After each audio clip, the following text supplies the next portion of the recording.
Today I want to touch on perseverance or steadfastness in this minute. I want to tell you a story about me.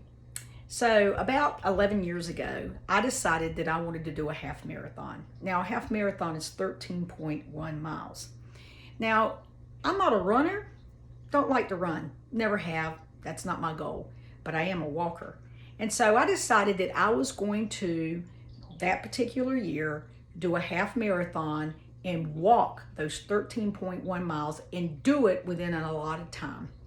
So I trained, I walked every day, I did everything. I even convinced one of my daughter-in-laws to do it with me. So we chose the Rock and Roll Half Marathon in Virginia Beach. And that's on Labor Day weekend, which is hot and humid. And so we get up that morning, I was all geared up, ready to roll.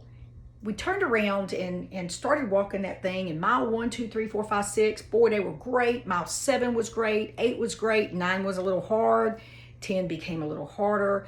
By mile 11, my body was done. I felt like that I had used every little bit of energy I had, and I still had about 3 miles to go, 4 miles. And so it became then this test of my wheels, the talking in your head, that you can do this, keep going, keep going, keep going. I also remember that when you come across that bridge and you turn around, you get on that last mile, which is on the boardwalk, the ocean's on your right-hand side, the finish line is right in front of you, and it just feels like it's going further and further back as you try to get closer and closer to it. But I remember the moment that I finally crossed that finish line, and the thrill of saying, I did it. I persevered. I steadfast, man. I did it. I just talked to myself. I pushed through the feeling of fainting, of giving up, of just throwing the towel in.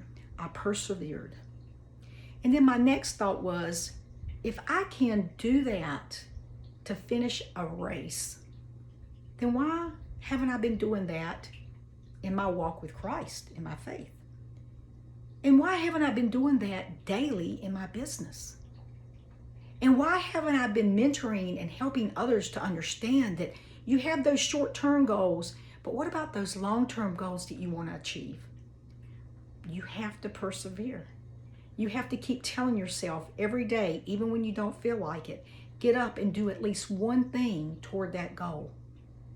Even if it's hard to push through, even if you hit a roadblock, even if you have naysayers in your camp, right? Don't listen to them. Set that goal. Every day get up and do one thing that goes toward that goal so that you can get closer and closer to achieving it. I know I went over a minute today, but I just wanted to share this thought with you that if you persevere, you move toward that goal, you do it every day, you will achieve it. I'll see you next week on your midweek minute with Chaplain Brenda. Have a good one.